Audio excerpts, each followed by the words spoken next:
Hola, buenos días. Estamos, Jesús, estamos ya listos. La verdad es que estábamos dando un poquito de tiempo para que viniesen el resto de asistentes, porque es cierto que la puntualidad no es muy española, entonces queríamos que acabasen de llegar. Ya estamos aquí, bienvenidos. Soy Rebeca Pérez, soy CEO, fundadora de Inviertis. Vengo en representación de Inviertis y voy a estar de alguna manera medio moderando esta charla con Carmen Pérez Pozo, donde vamos a dar un repaso a la ley de la vivienda para ir a detectar las oportunidades que vamos a tener. Bienvenida, Carmen, muchísimas gracias por venir. Muchas gracias, Rebeca. Gracias por invitarme. Un verdadero placer. Además, Carmen y yo hace muchísimos años que nos conocemos. Es una reputada experta en la materia y nos va a dar insights muy importantes que deberíamos de tener en cuenta a la hora de todos los que estamos empezando a invertir, porque es verdad que los que tenemos el culo pelado de invertir, ¿no? Pues ya sabemos leer entre líneas. Pero el que está empezando a invertir le da bastante miedo todo el cambio regulatorio y esta incertidumbre es la que no podemos permitir que nos paralice porque los negocios se tienen que seguir moviendo, ¿no?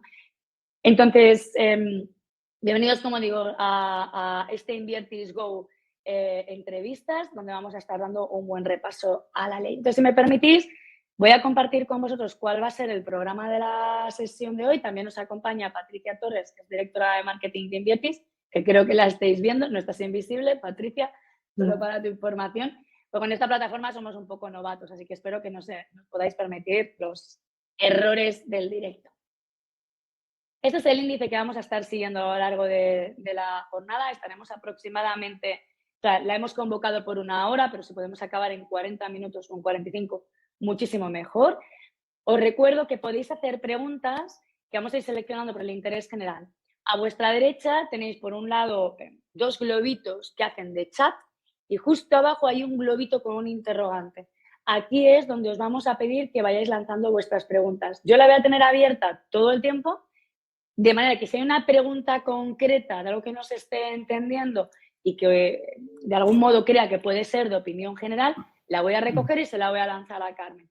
Y aquellas que me puedan parecer interesantes, pero que están un poco fuera de lo que estamos hablando en ese preciso instante, las voy a dejar para el final y vamos a tener, como veis en el punto 9, un ruegos y preguntas, que espero que sean más preguntas que ruegos, pero que las vamos a dejar. Vamos a hacer un repaso sobre quiénes somos Inviertis y el bufete Pérez Pozo, aquí está Carmen Pérez Pozo para hablarnos sobre ello, su CEO y fundadora. Un poquito de contexto de cómo hemos acabado con esta ley de la vivienda. No entraremos en temas políticos, únicamente sociales y económicos, que conste.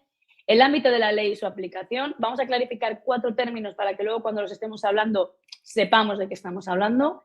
La definición del terrible, temible gran tenedor, ¿no? Demonizado por todos. También más temidas todavía las zonas tensionadas y las limitaciones de precios. Haremos un apunte muy interesante en la parte de fiscalidad, que es un tema que a todo inversor nos debería de preocupar y que muchas veces lo dejamos de lado y que es muy importante, sobre todo cuando nos metemos en la vivienda habitual, porque es la incentivación a la inversión en la misma. ¿Qué pasa en caso de problemas? Cuando hay un desahucio, y aquí estaremos hablando de la situación de vulnerabilidad. Y por último, el ruego de preguntas.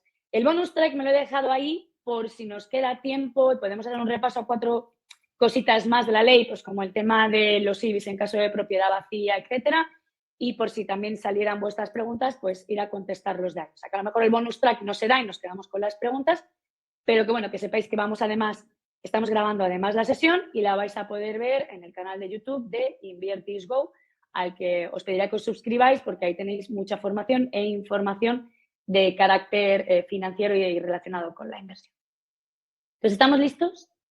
Os voy a dejar aquí en el chat. Estamos listos porque habrán partes intensitas, ¿eh? O sea, espero que vengáis bien desayunados, que esto no entra solo con una magdalena. Aquí vamos. Bueno, Carmen, por favor, háblanos de la increíble labor, incluso nos puedes dar una media pincelada histórica, aunque no nos vamos a extender mucho, porque ya nos vais a conocer a lo largo de la sesión, de qué estáis haciendo en Bufete Pérez Pozo. Muchas gracias. Bueno, pues yo hace 35 años que fundé el despacho, por eso lleva mi nombre, y empezamos con un despacho generalista, pero pues al final una cosa es lo que tú quieres y otra cosa es lo que te va enfocando, ¿no? La necesidad social. y hemos acabado gestionando patrimonio y sobre todo dedicándonos al cliente que tiene patrimonio. Cliente que tiene patrimonio significa que tiene patrimonio inmobiliario, dinero o empresa. Y a lo que le damos es un servicio 360 grados. Es decir, una visión holística desde que las soluciones no se buscan solamente desde un área, sino desde todas, desde el área legal, desde el área fiscal, pero desde el área económica, de inversión, de compraventa de empresas, de sucesiones, transacciones, de transmisión generacional. Y de ahí hemos acabado dando el servicio de Family Office como una necesidad de que la clase media es la que está más abandonada, ¿no? Y en eso consiste, es decir, en ser la oficina de la familia. Nosotros, en vez de actuar de manera reactiva, lo que actuamos es de manera preventiva. Y analizar el patrimonio y las necesidades de cada una de las familias y darle una solución lo más amplia posible, como os he dicho, en todos los campos. Entonces, además de esto, y por eso la colaboración con Inviertis, que es uno de nuestros partners y nuestros proveedores más que de servicios de materia, es la creación de un vehículo de inversión que se llama Club Privado de Inversiones, que trabajamos tanto la inversión en promoción inmobiliaria como en alquileres. Bueno, pues más adelante, si hay consultas sobre esto, lo podremos ir explicando. Muchas Creo que es gracias. un tema importante que mencionabas, Carmen, que no hace falta ser millonario, ¿no?, para tener un servicio de Family Office, ¿no? De hecho, en otros países europeos está muy extendida la figura del asesor financiero, del gestor patrimonial, y en España nos falta aquí un poco de, voy a decir más que de cultura, de uso y de costumbre. O sea que creo que es un servicio muy interesante y del que no hace falta, como digo, pues ser aquí Elon Musk. Dejadme que os hable de Inviertis. Yo fundo Inviertis, de hecho, en 2018, empezamos a operar en 2019. Somos una plataforma de inversión inmobiliaria. Fundamentalmente empezamos trabajando como un mercado de propiedades que tienen inquilinos, donde nosotros analizamos y presentamos estas oportunidades como una oportunidad financiera para que se pueda comprar totalmente desde la plataforma. Llevamos más de 500 transacciones. Ahora mismo en el mercado tenemos 300 oportunidades, todas verificadas con inquilinos, con contratos en vigor, con sus certificados de arquitectos, su documentación para descargar. Y luego, además, un conjunto de herramientas como Inviertis Go, que funciona un poco independiente de Inviertis, que es para la formación y la información con un blog. Y luego también pues una aplicación, pues por ejemplo, para el móvil, que es una calculadora de rentabilidad, pues buscáis calculadora Inviertis, os va a salir, que es gratuita, la podéis descargar hasta sin registro. Y todo un compendio de herramientas como herramientas de monitorización del patrimonio inmobiliario que tenéis dispuestos desde nuestra plataforma. O sea, os animamos a echarle un vistazo. Sin más dilación, estimado público, nos vamos a meter allá al lío. Carmen, ¿por qué estamos donde estamos? Es decir, ¿cuál es el contexto social y cuasi económico que nos está llevando a enmarcar esta ley? Es importante saberlo porque si no, parece como que a nuestros políticos se les ocurren ideas, que a veces es verdad que se les ocurren ideas peregrinas, y que con esto no quiero decir que la ley vaya a solucionar el problema, pero sí que existe ese problema. Y el problema es que solamente hay 290.000 viviendas de titularidad pública, repartidas entre comunidades autónomas y ayuntamientos. ¿Eso qué supone? Supone un 1,6% de los 18.600.000 hogares que hay en España. Entonces, todos o hemos buscado piso de alquiler o tenemos hijos que han buscado pisos de alquiler y se han encontrado con la situación de que o no hay muy poca demanda, muy poca oferta, o son muy caros. Entonces, ¿eso qué provoca? Pues que en comparación, como pongo en la slide, de que frente al 15% de otros estados en la Unión Europea, en otros estados en la Unión Europea el 15% es de vivienda de titularidad pública. Es decir, la asunción de ese problema que es el derecho a la vivienda lo asumen las administraciones públicas. Y en eso todos estamos de acuerdo. Aquí, ¿qué ha hecho el gobierno con esta ley? Intentar solucionar ese problema con las entidades privadas, que somos los propietarios, ¿no? Y de ahí ese revuelo y esa indignación. Eso también lo que provoca es que nuestros hijos se nos vayan de casa mucho más tarde, no porque no quieran, sino porque no pueden, ¿no? Entonces, hay una diferencia importante entre los 29-30 años de nuestros hijos y los 25 del resto de Europa. Claro, justamente lo que tú estabas mencionando, Carmen, que estamos hablando de un país donde la titularidad de estos inmuebles además está en manos de particulares. Totalmente. Es decir, el otro día yo estaba en bueno, pues en un desayuno con Janet Sanz. Janet Sanz es la teniente de alcalde de aquí de Barcelona. Y le hablábamos, yo me dedico al patrimonio, a gestionar patrimonio, y le puedo asegurar que no estoy gestionando patrimonios de fondos, estoy gestionando Ah, patrimonios de pequeños inversores, de personas que son propietarias que lo tienen para ayudar a bien a la pensión o para ayudar a los ingresos y totalmente. aumentar sus ingresos, ¿no? Están en una forma muy dogmática y consideran, de todas maneras, la ley, hay 43 artículos, de los 43 artículos todos son declaraciones de buena voluntad, de que la administración haremos, la administración pondremos, la administración creará más vivienda, pero son las disposiciones finales las que nos modifican como 8 leyes. Y no Y son pocas. no son pocas, ¿no? Y entonces lo que han hecho no es una ley de arrendamientos urbanos, no, es una ley que modifica todo lo que está relacionado con la vivienda. Entonces, ellos lo que están haciendo ahora mismo es patada hacia adelante, ganar tiempo, hay un problema que lo solucione el capital privado y mientras tanto vamos a ir generando nuevas oportunidades de, bueno, ese suelo público y esa creación de vivienda. Esperemos que lo cumplan porque si no tendremos que seguir aguantando, pagar los impuestos y además solucionar el problema de la vivienda, ¿no? No vamos a estar hablando hoy de cuáles son estas medidas para la creación de suelo público, porque creo que no es del interés del público, pero sin embargo sí que si en algún momento creéis que pueda ser de interés, dejadnoslo en preguntas y os lo podemos compartir. Es muy interesante todo lo que dice Marta, Carmen, sobre todo cuando lo estamos metiendo en un contexto de cómo funciona el parque de la vivienda destinada al alquiler en España, donde el 95% de los propietarios son particulares y de media tienen 3 propiedades. Es decir, que de media solo un 11% de estos se consideran que tienen más de 5 propiedades, con lo cual solo un 5%, y luego hablaremos de los temidos grandes tenedores y demás, podrían llegar a estar dentro de este cómputo. Es decir, que inclusive cuando estamos demonizando los fondos buitre, tal, no sé qué, pues es que tienen una parte del parque tan chiquitilla que incluso si te pones el impacto que pueda llegar a tener, no va a ser real, ¿no? Otro dato que también me parece muy interesante, con el que trabajamos mucho en Invertis, este 23% de las operaciones de compraventa que se destinan a inversión, ¿no? Es decir, que somos una sociedad muy involucrada, ¿no?, en esta creación de parque de alquiler y que, bueno, aquí ya no vamos a entrar en consideraciones personales, ¿no?, pero se tendría que incentivar un poco más. Pero vamos a entrar en el ámbito de la ley y su aplicación. Esta ley entró en vigor ya el pasado viernes día 23, no en junio como se esperaba, sino que ya se publicó en el BOE y tiene una vigencia de 3 años. Renovable, ¿verdad, Carmen? A un año, año tras año se podría ir renovando. La ley. Sí, La creo ley. que lo veía algo así de disposición, salvo No, que no no, nos el cambie las desarrollo. generales, ahora sí, exacto. Sí, sí, sí. Claro, esto es una ley de desarrollo autonómico y que ha sido pues, el gobierno de izquierdas que lo ha declarado, ¿no? La cuestión es que un cambio de gobierno puede conllevar la derogación de la ley, con lo cual yo creo que los resultados, y déjame ser un poco mala, yo creo que los malos resultados en las municipales han sido por culpa de esta ley,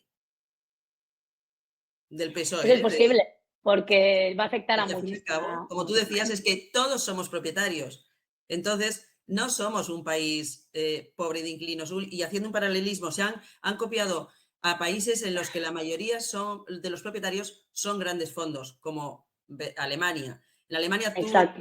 tú vas a buscar alquiler y haces esta ley y sí que hay una reacción normal. ¿Por qué? Porque los grandes tenedores son los que tienen la mayoría de los inmuebles. Aquí en este caso está Sí. tan atomizado que a quien nos está afectando es a todos, al que tiene dinero y al que no.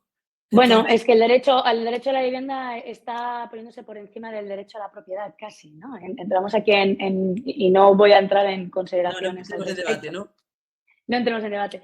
Pero, como decía, sí, muy importante este apunte, aunque es un marco, es una ley de aspecto nacional, el marco normativo y de aplicaciones de las comunidades autónomas. Con lo cual, y luego lo vamos a estar viendo, va a depender mucho del color de la comunidad autónoma y de los pactos que realicen ahora con estas últimas autonómicas, de su aplicación o no, vamos a ser realistas. Las zonas tensionadas, las famosas zonas tensionadas, de las que vamos a estar hablando a lo largo de la mañana, veremos que también las van a determinar las comunidades autónomas, de nuevo queda en su mano, y no aplica, muy importante esto, a los contratos firmados con anterioridad. ¿De acuerdo? Y luego una cosa súper divertida que es como muy bien, la ley entra en vigor ahora, pero la fiscalidad ya, si acaso, para el año que viene, no vaya a ser que este año Hacienda se nos vaya a estresar, ¿no? Entonces vamos a estar hablando. Dime. No, que no vaya a ser que nos beneficiemos de algo, ¿no? No vaya a ser que salgamos ganando ni que sea 6 meses del año, ¿no? Entonces, bueno, hablaremos de la aplicación fiscal, pero con este apunte de que no cambie nada en las generales y que en todo caso no lo estaremos notando en la renta del 2023, sino en la renta del 2024. O sea que de aquí 18 meses todos calvos, ¿no? Pero bueno, ya lo iremos viendo. Ahora vamos a entrar, hemos dicho que los antiguos contratos no se van a ver afectados, pero los nuevos sí tienen que tener algunas modificaciones. Háblanos de ellas, Carmen, por favor. Sí, los nuevos contratos no se van a ver afectados mientras se prorroguen.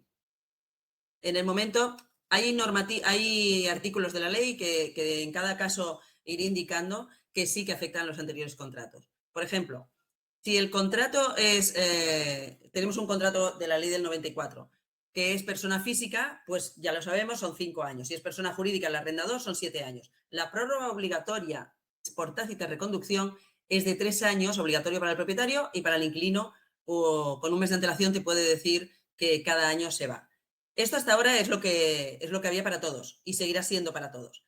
¿Cuál es lo que varía? Que en el caso de que para interrumpir la prórroga han aumentado los plazos. Es decir, hay que avisar con 4 meses de antelación si eres propietario. Y en el caso de ser inquilino, con 2 meses de antelación. Entonces, lo que varía es precisamente la prórroga extraordinaria. Y aquí es donde aparece, y en este caso sí que va a afectar a todos los contratos. La prórroga extraordinaria es si la familia a la que estás, la unidad convivencial, que ya no se habla de familia, y esto es un dato importante, cuando tú hablas de unidad convivencial son amigos que están viviendo, son parejas de hecho, son todo tipo de combinación, personas que están viviendo en la misma vivienda. Entonces, si todos estos, que después declararemos, perdón, definiremos qué es vulnerabilidad, son vulnerables, tendremos que prorrogar su estancia. Y si además coincide de que eres gran tenedor, hay una prórroga obligatoria de 1 año y hasta 3 años si ese piso está en zona tensionada. ¿Qué significa? Que no quiere decir que tengo que aguantarme con el inquilino que no me paga y no lo puedo echar 1 año más o 3 años más. No, simplemente que si aquella persona o aquella familia está viviendo en tu casa y resulta que han subido tanto los precios de alquiler en la zona que supondría que si no le renuevas el contrato, supondría que se tendría que ir de la zona, lo que supone pues escolarización de los niños, trabajo, tu economía habitual, etcétera, te obliga a que si tú eres gran tenedor, le tengas que prorrogar 1 año y depende del nivel de vulnerabilidad, le puedas prorrogar hasta 3 años obligatoriamente el contrato, ¿vale? De tal manera que un contrato que era inicialmente de 5 años se te puede convertir con prórrogas y demás en un contrato de 13. Pero también es cierto que esto se puede resolver si tú haces un contrato. Es decir, oye, vamos a sentarnos, vamos a negociar y volvemos a hacer otro contrato de 5. Pues ya está. Es decir, las prórrogas no son obligatorias, pero sí que es verdad que las tienes que avisar con 4 meses de antelación. Entonces, ¿qué es lo que os pongo abajo? Y después también revisar en cada caso. Esta ley también nos pone mucho en valor a los que nos dedicamos al asesoramiento, porque es tan complicada y tiene tantos detalles que cualquier cosa la puedes hacer mal.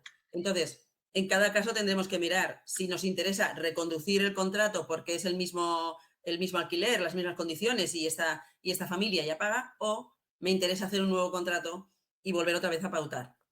¿De acuerdo? Estabas ahora clarificando. Uy. Perdón. Listo, perdonadme. Estaba. Un segundito, que creo que he dejado de compartir la pantalla. pantalla. ¿Puede ser? Sí, se me Y ha a mí ido. me estaban Disculpadme. comentando que había problemas de conexión, que no podían entrar en la. Vale. No sé si Patricia. A ver, ¿estabais comentando que no se escuchaba bien? Vale, Carmen, tienes una pregunta. ¿La prórroga habitabilidad es solo para gran tenedor? ¿A partir de cuántos inmuebles? Ahora hablaremos sobre esto. Había estado clarificando, Carmen, unos conceptos con lo del núcleo, no familiar, núcleo residencial, ¿no? ¿Cómo lo habías Y denominado? unidad convivencial, unidad de convivencia. Unidad convivencial. Entonces, hablándome de esto, vamos a clarificar otros conceptos para que podamos seguir con la presentación sin entrar a esto. Pero háblame sobre estos conceptos que están dentro del artículo 3 en concreto y de los que vamos a estar haciendo referencia a lo largo de la mañana. Sí, es interesante porque aparece como un diccionario en la ley. Es decir, vamos a definir una serie de conceptos que se van a ir aplicando y cuando nos referimos a esos, ¿en qué consisten? ¿No? Entonces, ellos están, la ley, cuando decimos ellos estamos hablando del gobierno, el órgano legislativo. La ley lo que intenta proteger es a los menores, a los incapacitados y a las personas mayores de 65 años. También es verdad que, y por experiencia como jurista, a veces las leyes proteccionistas lo que consiguen es el efecto contrario, porque seguimos estando en un estado, como decía Rebeca, en un estado capitalista, en el que la propiedad privada se protege y por lo tanto nadie te va a prohibir que tú vendas el piso o que dejes o que hagas una selección a quién le quieres alquilar el piso. Eso tampoco te lo van a poder controlar. Entonces, ¿qué ocurre? Que los precios al final bajan o suben en función de la demanda que haya. Uno de los conceptos básicos es, tenemos un problema, Rebeca, con la presentación. Se lo he comentado a Patricia, porque, Vale. Más que nada. perdonadnos, porque Entonces, veo que está uniendo gente y no entiendo por qué. Bueno, uno de los conceptos básicos es las condiciones asequibles en el sentido del esfuerzo económico y el esfuerzo financiero. Esto se utiliza tanto para embargos por parte de los bancos, por eso te digo que aplicaba a todo, como para desahucios por falta de pago en caso de impagar la hipoteca o en caso de los alquileres. Cuando la hipoteca o lo que pagas de alquiler, más los gastos y suministros que tú pagas, superan tu 30% de los ingresos de la unidad convivencial, no solamente de los tuyos, sino de que vivimos 4 amigos, pues de los ingresos de los 4, de mi marido y yo, de mis hijos, mi marido y yo. Si supera lo que estamos pagando de alquiler más del 30% de nuestros ingresos, estamos en una situación de vulnerabilidad. Y eso es una de las novedades que te lo cifra. Hasta ahora, todos los que hemos comprado piso y hemos sacado hipoteca, nos han pedido, el banco no te va a dar más, no te va a dar dinero si tus ingresos superan si tus gastos y la hipoteca superan el 40% de tus ingresos, ¿no? Pues aquí rebajan la condición, porque no solamente son el coste de la hipoteca o el alquiler, sino además de los gastos de la luz, el agua, el teléfono, etc. Distingue entre lo que es vivienda protegida de vivienda asequible incentivada. La vivienda protegida es la pública, concretamente, la que se va a desarrollar, que son las normas entre los pisos de la Sareb y los que van a edificar y los que van adquiriendo por tanto y retracto, y después la asequible incentivada, que seríamos nosotros, ¿no? Que si rebajas o si los pones a merced del ayuntamiento, el ayuntamiento te va a garantizar el pago del alquiler, pero te va a bajar el precio del alquiler. Hay muchos más como lo conceptos. que se espera. Después, supongo que sobre las preguntas y después lo voy desarrollando aquellos conceptos que eran más importantes. Vale, os pido por favor que vayáis dejando las preguntas. Justo debajo tenéis lo del chat, tenéis un globito con un interrogante. Dejadme las preguntas ahí porque se perderán menos que en el chat. Entonces, si tenéis alguna pregunta y luego vamos a estar viendo la definición del D y demás de la vulnerabilidad, lo vamos a mirar y en especial en Cataluña puede que también lo estemos trabajando. Entonces, dejadme que, y de hecho una de nuestras, Carmen Sánchez nos preguntaba, gran tenedor. ¿Qué es y qué no es gran tenedor? Y en este caso, te lo digo nosotros que trabajamos con pequeño inversor, cada día más de 14.000 inversores dentro de nuestra plataforma, que no para tanto, pero bueno, vamos a mirarlo. ¿Qué es y qué no es gran tenedor? Sácanos de dudas. Pues lo voy a aclarar y espero bajar la tensión. Tenemos que entender que todas estas medidas son muy populistas en todos los sentidos, tanto para un lado como para otro. Entonces, que la prensa ha sacado las informaciones de manera muy alarmista y a la hora de la verdad tampoco es para tanto.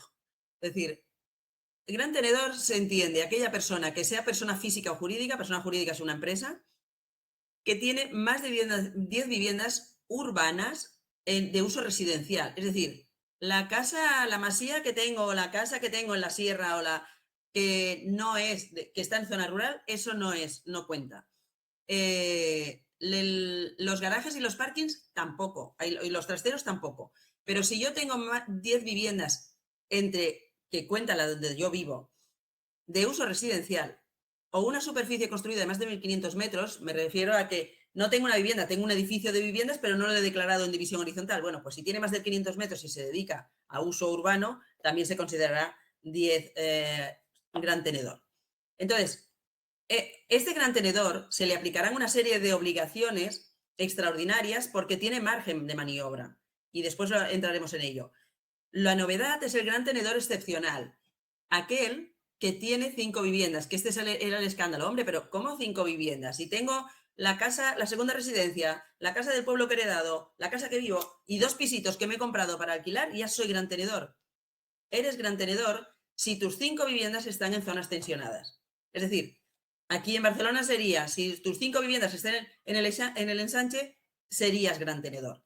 Si tus 5 viviendas en Madrid estás en una zona declarada tensionada, serías gran tenedor. Y así en cada una de las ciudades. Por lo tanto, y después las zonas tensionadas, que después lo aclararemos, son temporales, no son eternas. Entonces, ¿cómo se determina la zona tensionada? Sí, vamos a hablar ahora de ello, Carmen. Porque Perdona, vamos mira, a pasar. Sí. No, es que me he desmuteado. Vamos a ver de qué es una zona tensionada, cómo y quién la determina. Este es un gran bloque que vamos a tener ahora, ya que nos hemos puesto en situación. ¿Dónde habrán presumiblemente zonas tensionadas? Por aquí tú mencionas Madrid, pero Madrid, Ayuso ya ha dicho que miau miau, que ahí no va a haber ninguna zona tensionada.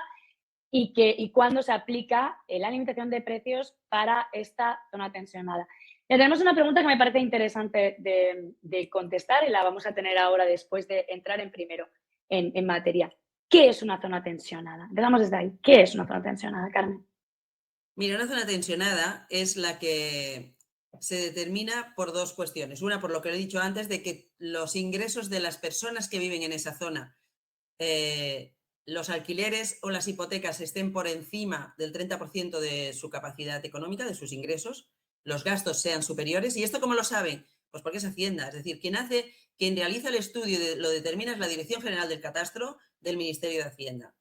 Y ahora que estamos en época de rentas, saben perfectamente cuánto ganan las familias, dónde vivimos y cuál es nuestro nivel de gasto. Y por otro lado, en esa zona tiene que haber subido más de 3 puntos el IPC, no el IPC más de 3 puntos, es decir, 3 veces más, 3 puntos más sobre el IPC habitual en los últimos 5 años. Por ejemplo, si el IPC el año pasado, pues el año pasado es un mal ejemplo porque subió un 10%, pero tomamos un año normal, un año que ha subido el IPC un 3%. 2 y pico. Sí, un 2 y pico. La vivienda ha subido un 10%, pues evidentemente, y eso ha pasado de manera continuada durante los últimos 5 años, está claro que hay una diferencia entre la capacidad económica de la gente que vive en la zona y la zona tensionada, y la zona donde van subiendo los pisos. Entonces, ahí juntan las dos informaciones y determinan que eso es una zona tensionada. Se puede recurrir esta declaración, pero también es cierto que se puede recurrir, pero es un brindis al sol, porque ¿quién tiene capacidad como para decir, oiga, no, es que aquí no vive esta gente que cobra tan poco, ni los precios han subido tanto? Es decir, o son grandes corporaciones, que no es el caso porque ya hemos dicho que somos todos pequeños propietarios, o lo único consuelo es, primero, que se desarrollará por las comunidades autónomas, que si la comunidad autónoma no quiere establecer el tema de zona tensionada, como en Madrid ya han dicho, pues no se declarará.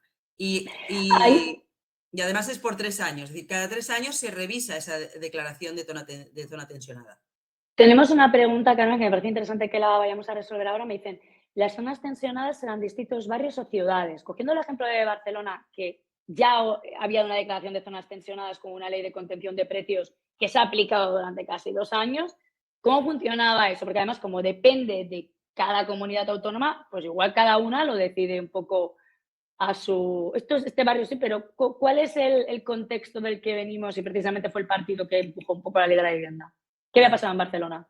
Sí, Mira, aquí vamos con ventaja porque ya lo hemos vivido y os tengo que decir que esta ley es mucho más suave de la que tuvimos aquí. Entonces, las zonas tensionadas no es a capricho del político, como he dicho antes, es por un estudio concreto de la Dirección General del Catastro. Es decir, que contrasta los dos datos. ¿Cuánto ha subido en una zona y puede ser un barrio? Es decir, puede ser pues nou barris y el ensanche, ¿no? Perfecto. Pues a lo mejor el ensanche es tensionado y nou barris no, y estamos todos en Barcelona. O puede ser Barcelona pues está toda tensionada y sin embargo Hospitalet no, o Badalona no. Por lo tanto, pero debe ser, se habla de zonas, no se habla de ciudades concretas, se habla de zonas específicas. Vale, Entonces, muchas se habla gracias. por barrios y demás. Y sí, es un dato objetivo. Es un dato objetivo que además el índice de referencia, entras en la página web, nosotros entrábamos en la página web y te aparecía la zona tensionada y te ponía el índice de referencia. El índice de referencia te dicen es como máximo puedes alquilar hasta el precio. Es igual Efectivamente. que en el caso de las ventas es como mínimo tienes que vender a este precio porque Hacienda va a considerar esto, ¿no? Entonces, después hablaremos de la diferencia de cómo afecta a poner el valor de los alquileres cuando se aplique. Vale, perdón, que no te quería interrumpir. No, cuando se aplique, en las zonas que se aplique nos van a limitar el precio de los alquileres. Ahora lo hablaremos. Había una pregunta relacionada con el gran tenedor que quería primero clarificar la parte de esta vivienda tensionada, que era esta. Nos decían, las 5 viviendas, Luis, dice, las 5 viviendas tienen que estar en la misma zona tensionada, ¿no? Dice, o si yo tengo una propiedad en una zona tensionada en Barcelona y tengo una propiedad en una zona tensionada en Lérida, y yo me lo invento, aunque no sea la misma zona, soy un gran tenedor si todas están en zona tensionada, entendemos que sí. ¿Carmen o no? Sí, se entiende que sí. Lo que ocurre es que en cada caso se tendrá que aplicar lo que se establezca para esa zona tensionada. Es decir, no será el mismo índice de referencia que te establezca en Lérida que es la que te establezca en Barcelona. Eso en cuanto a la limitación de precios, pero sí a la declaración de gran tenedor. Aquí nosotros Sí. hemos sacado un mapita que compartimos con Idealista, que es en base, es un poco bola de la Bola de bruja, cristal, ¿no? bola de cristal de la bruja pirula.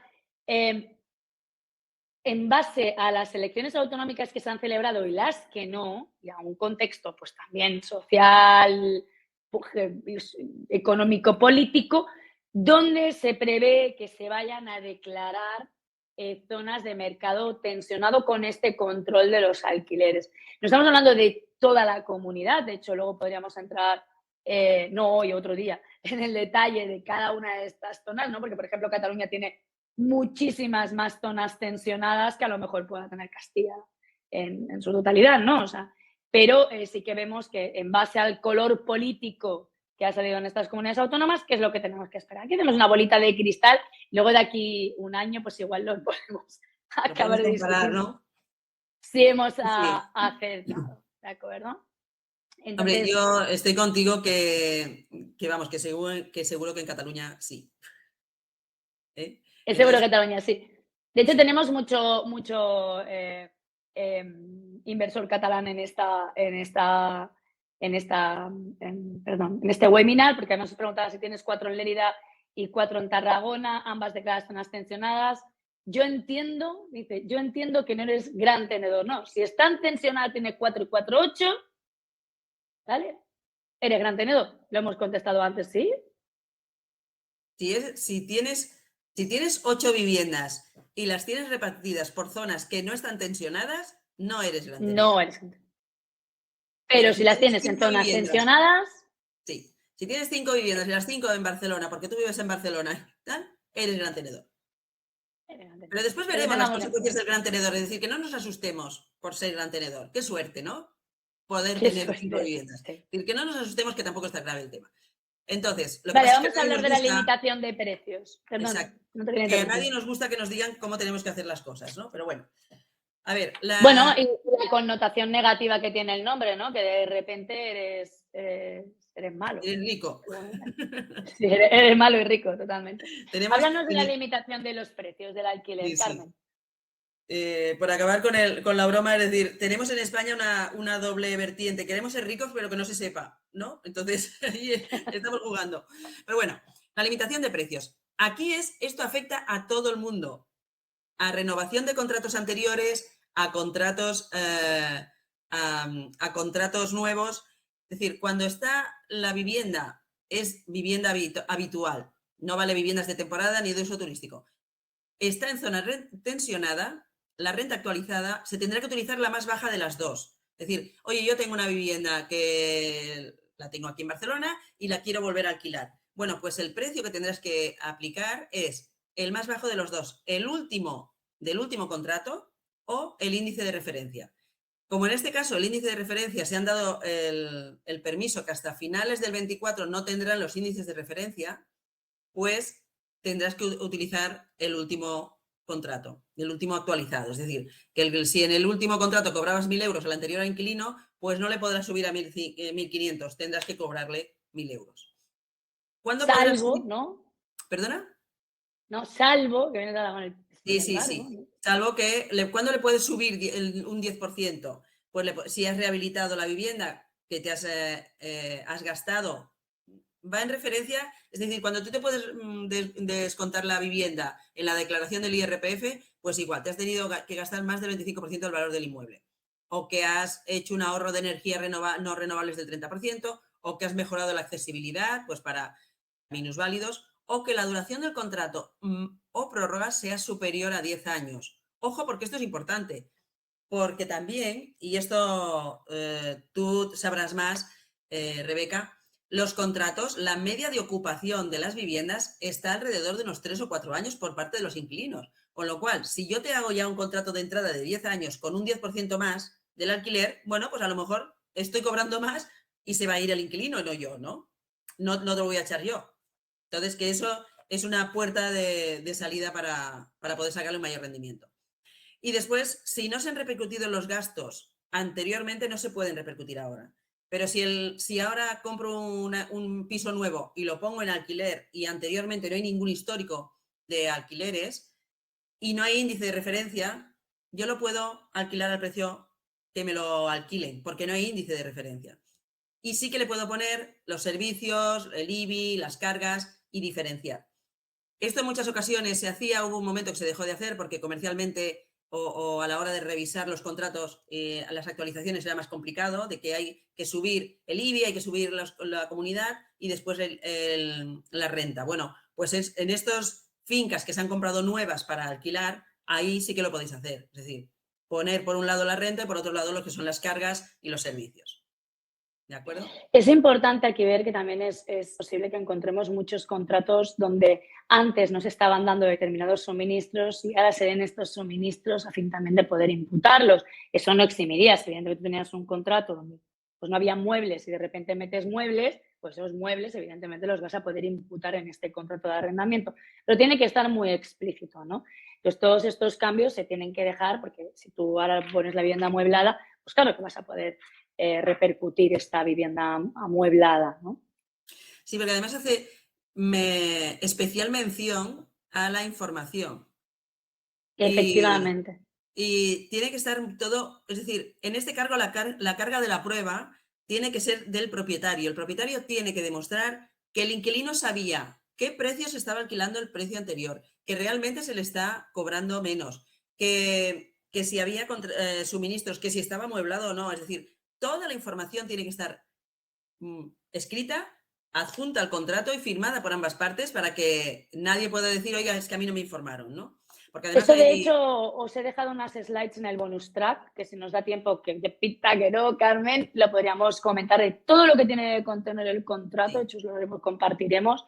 Y de hecho, por eso se pone un poco más de relevancia, ahora que además hacen pagar al propietario este contrato, pues ponen más de relevancia, ¿no?, el trabajo de un asesor, porque el contrato va a ser, vamos, que no nos vamos a poder descargar de internet como veníamos haciendo, que de hecho ya estaba un poco mal hecho, porque yo me encuentro cada contrato que es de Sí. pesadilla. Pero bueno, ahora con más motivos recurriremos seguramente a un profesional a hacer un contrato con cara y ojos para luego no encontrarnos ante una posible reclamación. Hay que decir que en Cataluña, que de hecho estuvo en los precios regulados durante muchísimo tiempo, no se actuó de oficio. Es decir, creo que hubo un único Inspección. inspección de oficio porque todo lo demás será contradenuncia, ¿no? O sea, viene un inquilino y dices que me estás cobrando tal o estar por encima del índice, sino que, claro, es que bueno, no tuviéramos trabajo suficiente como para ir actuando de oficio.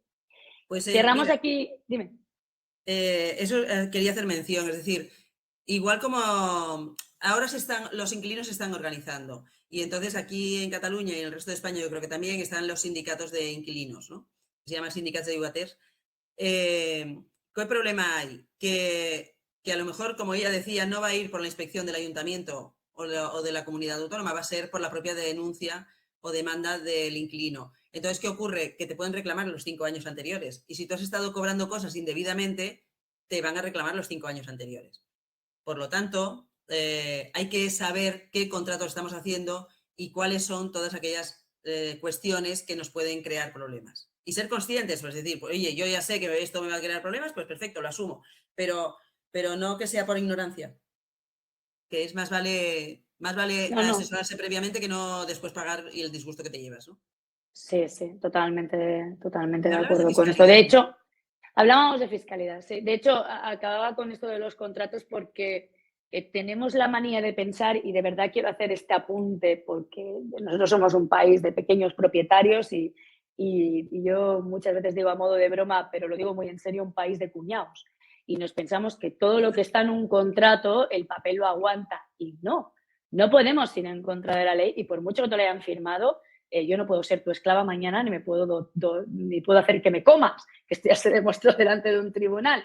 Con lo cual, importante que tengamos en cuenta estos aspectos y quien tenga por la mano, pues que se haga su contrato, pero teniendo en cuenta todo lo que tiene que tener este contrato, que no, el papel no lo aguanta todo, por mucho que te lo hayan firmado esto delante de un juez, y más en un juez más en un país donde somos bastante pro inquilino, por decirlo de algún modo, te puedes encontrar con un susto.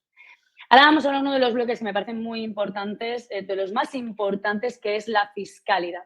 La fiscalidad de un inmueble, estábamos la semana pasada en el SIMA y daba una presentación al respecto de esto, puede de verdad mover la aguja muchísimo en la rentabilidad, sobre todo cuando empezamos a entrar en, bueno, es que yo tengo un piso en vacacional que ya, bueno, pues mételo todo en un Excel y mete la fiscalidad, porque lo mismo te llevas un susto de los impuestos que vas a acabar pagando por tus beneficios cuando estás invirtiendo en un vacacional con respecto del arrendamiento. O sea, aquí vamos a ver cuáles son estos cambios que van a ver como persona física. Hay un pequeño ejemplo que por la hora que es, yo creo que nos lo vamos a pasar muy, muy, muy rápido o no lo vamos a hacer. Y la fiscalidad para persona jurídica. De hecho, un día, si hay mucho interés, podemos hacer un webinar sobre fiscalidad, que me parece súper interesante, además con el extranjero y todo. Sigamos hablando de la fiscalidad para la persona física. Carmen, ¿qué cambios han Sí. habido? ¿Qué cosas se conservan? ¿Qué cosas mejoran? ¿Qué cosas no? Sí, bien gestionado puede ser muy rentable. Entonces, antes decíamos, oye, la ley a nivel fiscal entrará a partir del 1 de enero del 24. Pues menos mal, porque ahora mismo todos los ingresos que hayamos obtenido durante todo este año 23 nos podremos deducir el 60%, mientras que los ingresos a partir del 1 de enero del 24 nos podremos deducir solamente el 50%, ¿vale? A no ser que hayamos hecho una reducción, lo hayamos alquilado por primera vez en zona tensionada a inquilinos entre 18 y 35 años o a la administración pública o a ONGs. En este caso nos podremos deducir el 70%. Después os pongo los ejemplos. La reducción del 60% igualmente será si hemos rehabilitado la vivienda, como os decía antes, de los 2 años anteriores. Y esta es la más interesante, la reducción del 90%. Es decir, si nosotros rebajamos solamente el 5% de la renta del contrato anterior, solamente tendremos que declarar el 10% de los ingresos. Y os pongo el ejemplo claro. Yo estaba alquilando un piso a 1.000 euros, cobraba al año 12.000. Si sigo cobrando ese alquiler, tendría que declarar en mi declaración de renta que he cobrado 6.000 euros, porque es el 50% de deducción. Si yo le descuento el 5%, que son 50 euros, lo cobro a 950 euros al mes, yo cobro 11.400, pero en mi declaración de renta solamente tengo que declarar 1.140 euros. Por lo tanto, esto que parece... Un apuntito, Carmen, aquí. Los gastos, los tengo que gastos de... deducir porque son ingresos, los gastos del inmueble y demás, porque es una pregunta que nos Sí, están sí, sí, haciendo ya. igualmente. sea, primero, pero de la base, o sea, yo cobro 12.000, saco los gastos, me quedan 10.000 y de ahí declaro la mitad. Efectivamente. Sí, sí, sí, sí. Lo que pasa es que aquí no iba a entrar tanto el detalle, pero es así. Es decir, a nivel de declaración igual, pero aunque no tuviésemos ningún tipo de gasto, es decir, que solamente por reducir un 5%, que estoy rebajando 600 euros de ingreso, es que me ahorro mi declaración de renta muchísimo dinero. Entonces, ¿qué pretenden con esto? Al final, si esto se aplica tal cual, en 3 años, si todo el mundo hemos bajado un 5%, la zona tensionada desaparece y nosotros fiscalmente nos hemos beneficiado. ¿Vale? Después, si ponemos un ejemplo claro, que me parece que Sí. hay una slide, para declaraciones de renta, que son personas que cobran entre 20.000 y 35.000, que estamos hablando de un 30% del tipo, aquí pongo un ejemplo claramente, es decir, si alquilamos la vivienda normal, pues a partir del año que viene estaríamos pagando 1.080 euros. Si es de renta antigua, los 1.600. La bonificación del 70, tendríamos que pagar, los ingresos netos serían 2.100, sin embargo, pagaríamos 2.648. Pero en el caso de la bonificación, de manera normal tendríamos que pagar 720 y de la otra manera 216. Bueno, y así podríamos ir haciendo todas las tablas. Pero el ejemplo anterior yo creo que ha quedado muy claro. Es decir, por 50 euros, por 600 euros que me rebajo, yo declaro solamente el 10% de mis ingresos. Por lo tanto, Esto es muy importante porque hay que hacer los números fuera de la libretita, ¿no? De yo gasto, yo ingreso, esto es mi beneficio, ¿no? Es que luego está el aspecto fiscal y si lo tenemos en cuenta y esto lo echamos utilizando una de las herramientas que tenemos en Invertis o en una tabla de Excel, podemos estar llegando a estas conclusiones para tomar la decisión que nos beneficie más a nivel fiscal. Luego también hablamos de la reducción, ¿no? De las personas jóvenes, ¿no? Pues también tenerlo en cuenta e incentivar esta parte. Después, otra de las cosas que se ha hablado mucho es ahora seguimos con la fiscalidad de las personas jurídicas, otra cosa de las que se ha hablado mucho y se ha asustado mucho es que nos van a cobrar hasta el 150% del IBI. A ver, la situación es en casos muy extremos y tiene que ser el ayuntamiento quien decida que eso pase. Por lo tanto, con una mano el pan y la otra el palo, pero realmente fiscalmente, si lo organizas como hemos explicado, le puedes sacar ventajas al alquiler a personas jóvenes o rebajando el alquiler. Y después la fiscalidad jurídicas. Sí, Ana. voy a meter aquí una pequeña pregunta que tenemos, que me parece interesante. En contratos existentes, que cuando se ha aplicado la reducción del IPC se ha habilitado un descuento y consta firmado, ¿se puede aplicar la reducción del 90%? Entendemos que sí. A partir de que salga la ley. Entonces, en estos casos, yo lo que diría es que hagan un nuevo contrato. Y así queda clarito. ¿Vale? Es decir, vale. porque hay cierta parte de la ley que se aplica a todos los contratos, pero en las ventajas serán solamente para los nuevos. Por lo tanto, no se compliquen, negocien con el inquilino y volvemos a hacer un nuevo contrato con las nuevas condiciones y demás. Y te rebajo el 5%, entonces me puedo aplicar. Y así queda más claro, porque ya saben que Hacienda siempre va a favor de ello. Vaya. Entonces, en el caso de las personas jurídicas, pues empresas que tienen bienes, que tienen más de 8 viviendas y que las tienen en alquiler. No aquellas patrimoniales, perdón, no aquellas patrimoniales que en algún momento nos aconsejaron, oye, pues si tienes 4 viviendas, mételas en una sociedad y así te puedes deducir los gastos. Bueno, pues estas sociedades les aconsejo que piensen en disolverlas, porque al final será un problema sucesorio y de otros problemas, ¿no? Pero si realmente tienen una sociedad que tiene más de 8 viviendas y se dedica exclusivamente al alquiler y durante más de 3 años han estado, tendrán una bonificación del 40%. No es que sea una bonificación muy grande, pero sí que es verdad que las sociedades pagan un 25% del impuesto de sociedades, no un 30, ni un 40, ni un 50. Entonces, si realmente quieren dedicarse al negocio inmobiliario y dedicarse al arrendamiento, la sociedad se puede dedicar y tiene bonificación. Pero insisto, si son sociedades que tengo 2 o 3 pisos porque en algún momento me dijeron que los pusiese aquí y la sociedad no tiene esa actividad concreta, si no llega a los 8 pisos no tiene ninguna ventaja. ¿Vale? Y en este caso no ha modificado mucho. Eso es muy interesante porque es una de las grandes preguntas que nos hacen y que además se ha puesto encima de la mesa de si era un vehículo para, bueno, para saltarse un poco todo esto que estábamos comentando, que hemos visto que no es tan grave, con lo cual muy bien respondido. Tengo una pregunta más con respecto del IPC porque de las actualizaciones del contrato. Bueno, porque esto lo vemos al final, pues esto es la límite del subida del contrato y entra un poco fuera de topic de lo que estamos haciendo ahora. Muchas gracias por esta aclaración con respecto de la persona física. Y ahora entramos ya en una materia que nos preocupa muchísimo, porque ya no es que fuese fácil, quiero decir, por aquí además entran muchas consideraciones autonómicas, entran muchas lecturas por parte de un juez, entran muchas dilaciones de ejecuciones, etcétera, que tú puedes estar en un proceso en el que en teoría lo tienes todo a tu favor y sin embargo te tires 2 años, ¿no? Y a veces a uno le va 5 meses y a otro le va 1 año. Quiero decir que no hay un marco claro porque muchas veces entramos con que tener un juzgado y se pone a dormir el sueño de los justos, las cosas como son.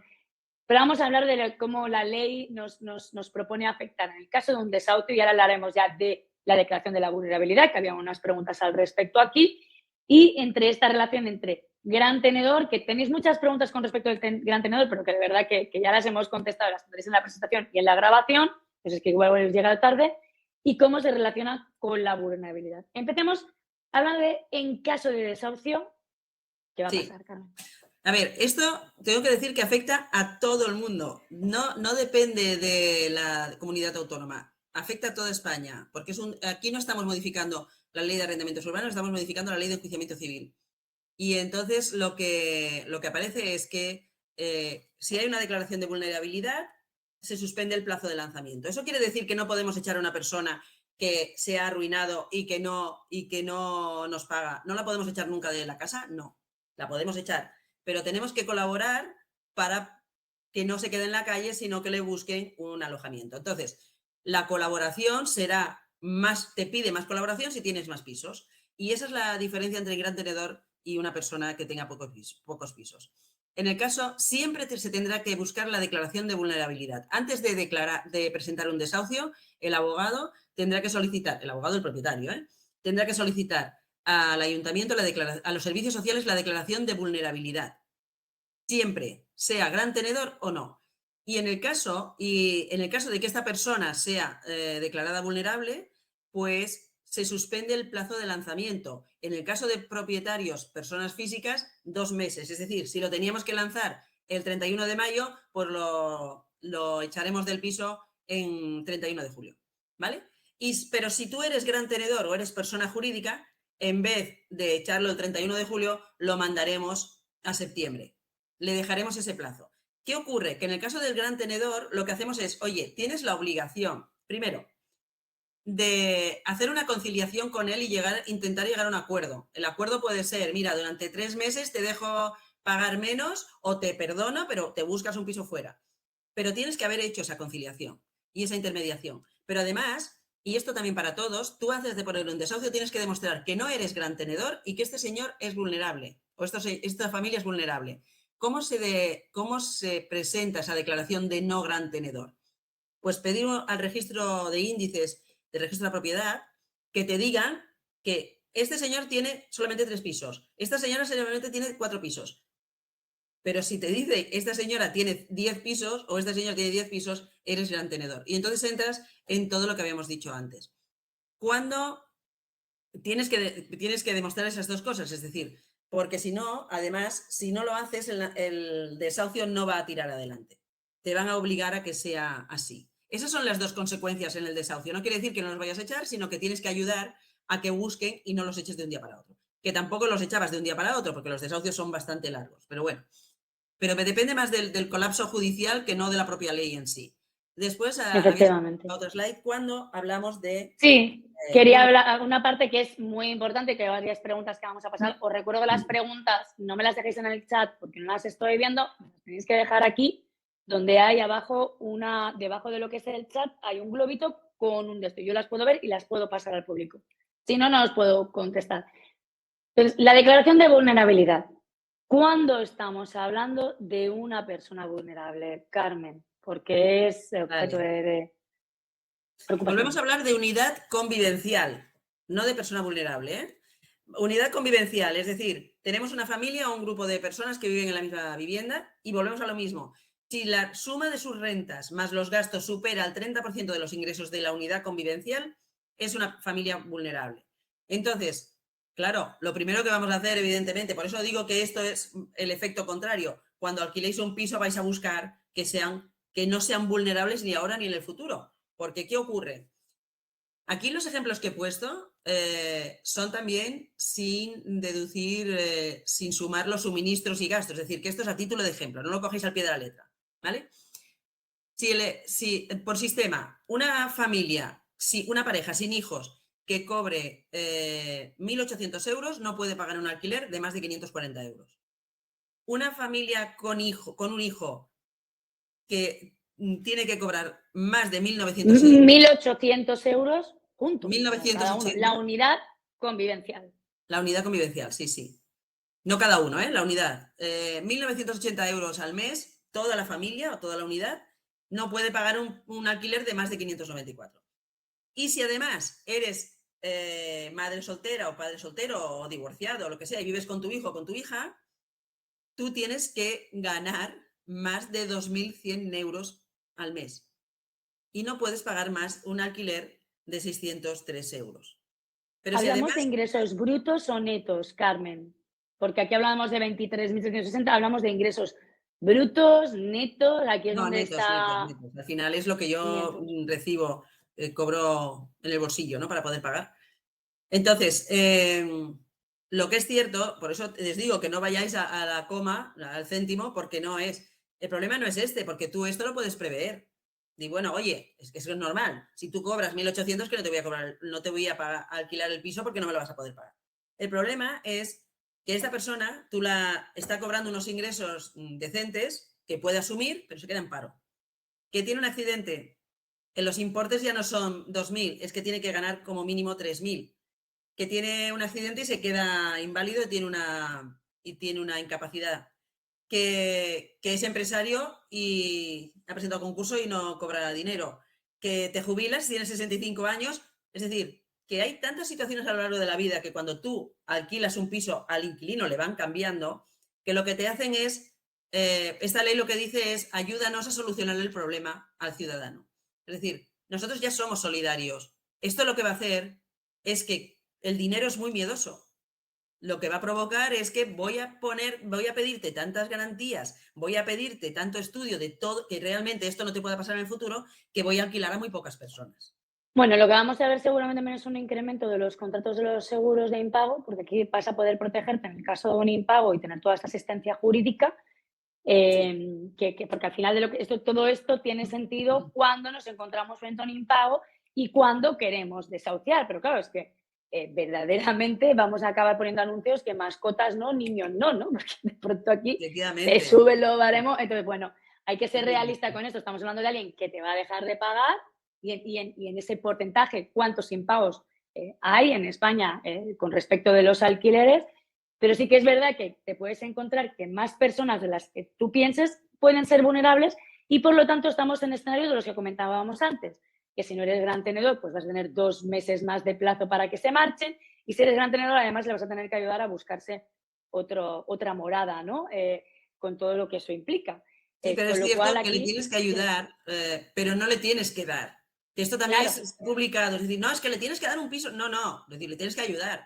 Pero como máximo lo que le darás son 4 meses más para que se busque, con la colaboración de los servicios sociales, que le busquen vivienda. Es que en definitiva estamos hablando de muchas cosas que luego a la hora de la verdad van a quedar un poco... En saco que dan mucho roto miedo, pero que luego caen en saco roto. y que muchas cosas ya se hacen. Es decir, la mayoría de gente hacemos, lo digo por los clientes que tenemos, lo que hacen es, oye, no, vamos a intentarle ayudar para que no queremos hacer daño a nadie, ¿no? Pero bueno, con esta excesiva protección lo que puede ser es el efecto contrario. Efectivamente. De hecho, mira, a mí me consta, nosotros parte del apenas un 15% de los 300 inmuebles que tenemos a la venta, pero vienen de gran tenedor. Y estos grandes tenedores ya tienen políticas reubicación de familias, ni que sea por un tema reputacional, no voy a entrar aquí que sean los buenos samaritanos, pero que de hecho lo están haciendo. Aquí teníamos una pregunta que no la he editado, he querido que la viésemos entera. Dice, según la definición del punto 3 que veíamos ahora, que ahora es como estamos hablando de persona vulnerable, hay un porcentaje esperado en base a estos que ya han hecho cálculos de cuántos entramos, porque yo a lo mejor hasta yo entro en un saco de estos. ¿De cuánto porcentaje de personas vulnerables se espera? Carmen, solo por si alguien ha hecho los números, ¿eh? Porque igual son la mitad de los políticos con aquello que se deducen un montón de cosas. No, no, yo no.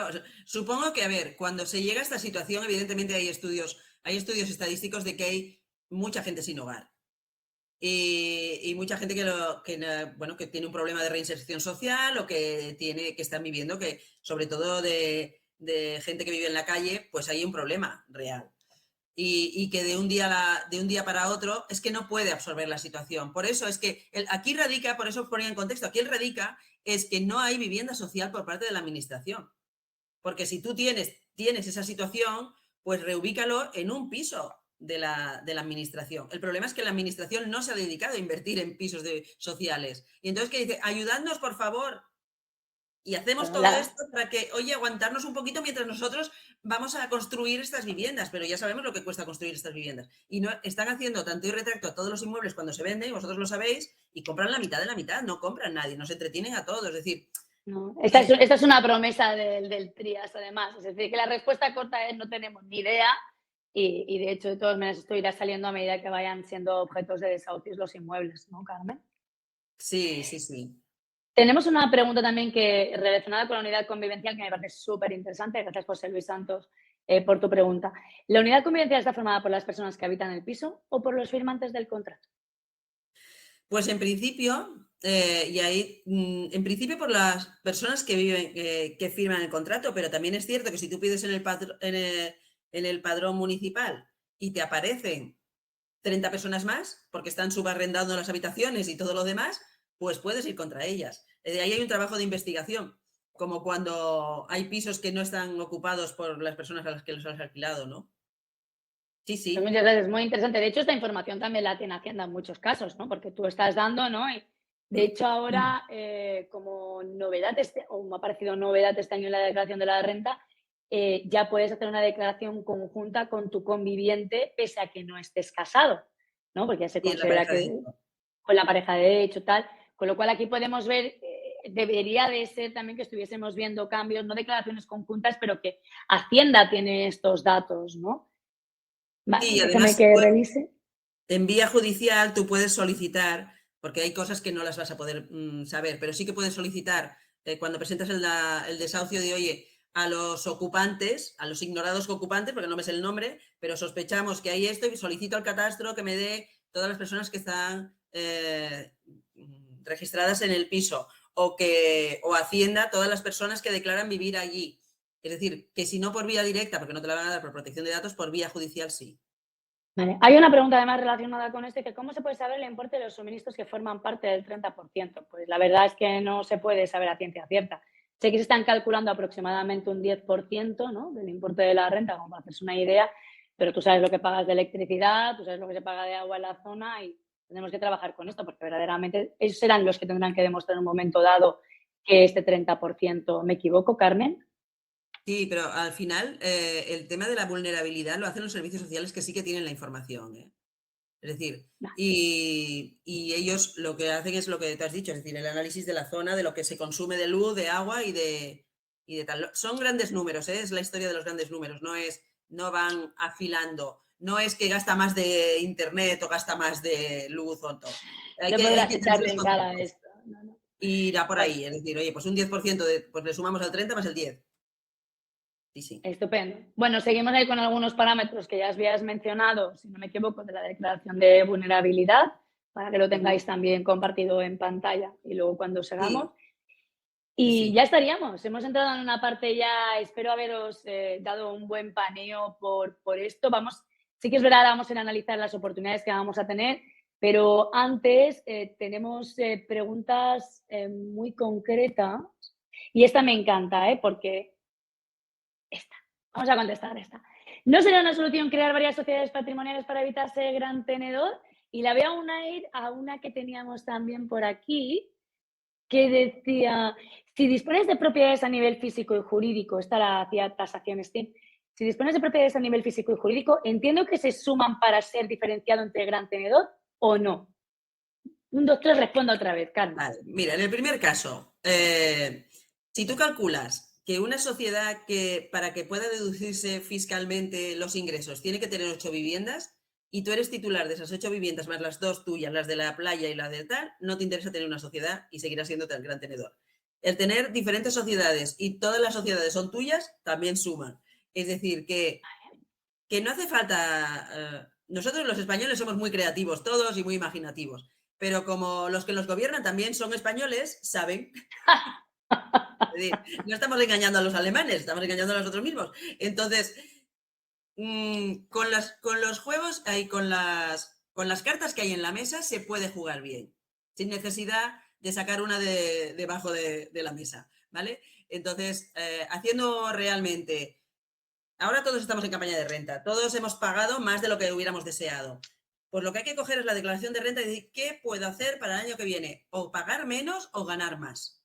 Y a eso es a lo que nos dedicamos, tanto Inviertis como nosotros. Es decir, oye, pues es una buena ¿qué puedo premisa hacer con esto para que dentro de la legalidad y dentro de las normas que hay ahora, que el problema de esto es que te cambian las normas de juego a mitad del juego, ¿cómo puedo al año que viene o pagar menos o ganar más aunque pague? Y ya sé que voy a tener que pagar eso. ¿Vale? Creo que hay un buen apunte aquí, si me permites, sí. Es que todo lo que estamos intentando hacer es evitar ser un gran tenedor, cuando hemos visto que las consecuencias de ser un gran tenedor tampoco son tan funestas. Efectivamente.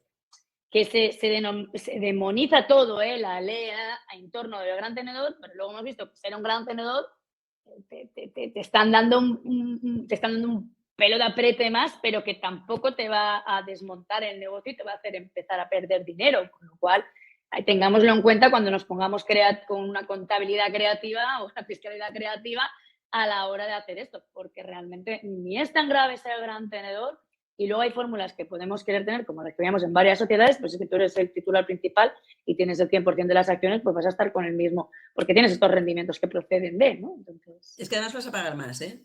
Porque es que cuando te piden el registro de índices de qué es titular, pues es titular de 4 sociedades que tiene tantos inmuebles en toda España. Pues mire, en derecho y sobre todo cuando vamos ante el juez hay una cosa que siempre decimos a nuestros clientes, que es la realidad supera la ficción, en el sentido de que la realidad es lo que es, no la apariencia de realidad. El juez va a juzgar en función de la realidad que vea, no de la pantalla, del escenario que le pongamos. ¿Vale? No hay otra... No me ha quedado claro. Disculpa, hay otra pregunta que también es interesante que dice sobre la reducción del 90% si bajamos un 5%, ¿durante cuántos ejercicios? ¿Hay algún apunte a esto, Bueno, es que Carmen? tú cuando bajas siempre el 5% tienes. el primer año, perdona, cuando tú bajas el 5% el primer año, los siguientes años ese 5% ya está bajado. Vale, o sea, es solo el primer ejercicio. Bueno, yo entiendo que no, yo entiendo que es mientras dure el contrato. Ah, estupendo, perfecto. O sea, que vamos a Pero mantener esta... también es cierto que la ley no lo especifica mucho, entonces tendremos que mirar el reglamento. Hacienda. El reglamento de Hacienda. Estupendo. Hay alguno más que creo que no vamos a poder atenderla, no solo por una falta de tiempo, sino porque a lo mejor no son necesariamente de interés general. Yo sigo haciendo también respuestas a lo largo del chat de aquellas cosas que creo que se han contestado y que prefiero no reiterarnos. Y vamos a la última parte, 2 minutos, y nos vamos de qué otras cosas podemos hacer si le tenemos tanto miedo a ser gran tenedor.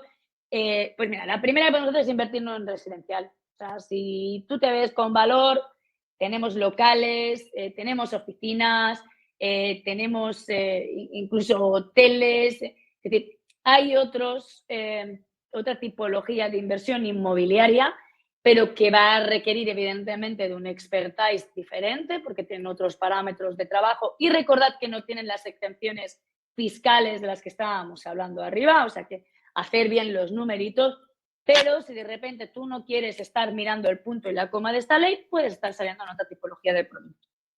Una segunda cosita, que es que el título de la slide, posibles soluciones, está un poco, lo siento, no era el mejor. Pero invertir en zonas no tensionadas. Muchas de las preguntas que tenemos aquí corresponden a lo mismo. Si tú quieres evitar ser un gran tenedor antes de llegar a las 10 propiedades, pero como tengas 10 referencias catastrales bajo tu tu titularidad vas a entrar a ser gran tenedor sí o sí, pero para no hacerlo más pronto que tarde, vamos a invertir en zonas que no están declaradas tensionadas, que además seguramente el parque de alquiler hasta te lo agradece porque normalmente estas zonas son las que suelen tener menos oferta y donde hay una gran demanda, que no están tensionadas por los precios, pero están tensionadas por la demanda en el fondo, porque hay mucha gente buscando alquiler en zonas donde no son tan de atractivo y que, dicho sea de paso, ya en los años que llevo con Invertis suelen ser más rentables que estas zonas tensionadas, porque tú te metes en Barcelona, una zona tensionada, o te metes en Madrid, lo que hubiese sido una zona tensionada, si se hubiese llegado a declarar que no va a ser, pues a lo mejor hablamos de rentabilidades del 3,5. Pero es que luego te metes en otras zonas y a lo mejor estás hablando de rentabilidades a partir del 7. Entonces, tened en cuenta esto de la rentabilidad. Y luego una parte que también me parece súper interesante es la de estar invirtiendo y diversificando, que si no lo haces por una cosa, lo deberías hacer por otra, en fondos de inversión como sería el Club Participa que se gestiona desde el bufete de Pérez Pozo. Háblanos no del fondo como tal, pero sí de los beneficios de invertir en un fondo de estos.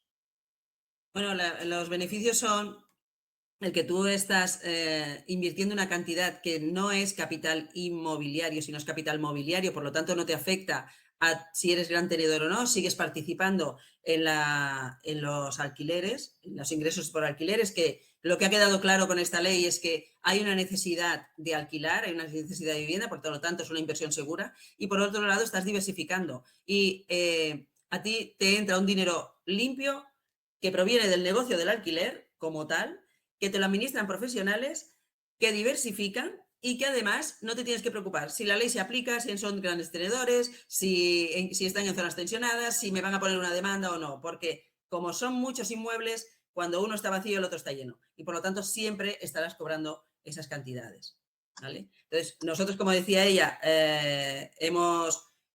gestionamos el club de inversión privada de Participa, en el que se realiza pues este fondo de inversión en alquiler. Por lo tanto, es una buena salida y también porque la inseguridad jurídica lo que genera es, aparte de pérdidas económicas, que no son tanto, si se gestiona bien, lo que sí es, te genera mucha ansiedad. De hecho, pues yo creo que es la 7ª conferencia que hago sobre la ley de vivienda, una ley que a lo mejor no se llega ni a aplicar, pero que está trayendo muchísima atención. Por la bueno, porque ansiedad. es lo que se pretendía, ¿no? O sea, la ansiedad la crea, pero también lo que querían era, hay un discurso, lo siento, que siempre me meto donde no dejo en el charco, y hay un discurso populista detrás para comprar votos, o por decirlo de algún modo, y al mismo tiempo quizás sea precisamente lo que dices, el efecto contrario. Evidentemente yo tengo que hablar también de mi libro, que es la de comprar estos inmuebles que ya tienen inquilinos de Invertispro.com, donde ya hemos hablado de qué va a pasar con los contratos existentes y cómo no van a afectar limitaciones que se puedan llegar a poner en curso a lo largo de este año, que, como digo, son competencia de las comunidades autónomas, que muchas van a estar tan ocupadas en crear gobiernos que ya veremos qué es lo que acaba pasando. Y os dejamos un mapita en Invertir, somos así un poco picarones, no picarones, no, picantones, mejor dicho, y os dejamos un mapita de cómo quedan los gobiernos autonómicos o cómo presumiblemente, que puede haber algún cambio, van a quedar los gobiernos autonómicos, y hay que tener en cuenta estos colorines que determinan la potencial aplicación o no de esta ley, que, como decíamos muy al inicio, pues es muy posible que se nos quede en agua de borrajas. Hasta aquí nuestra entrevista hoy con Carmen Pérez Pozo. No le podíamos haber sacado más chicha. Muchísimas, muchísimas gracias por haber venido y habernos dado toda esta información.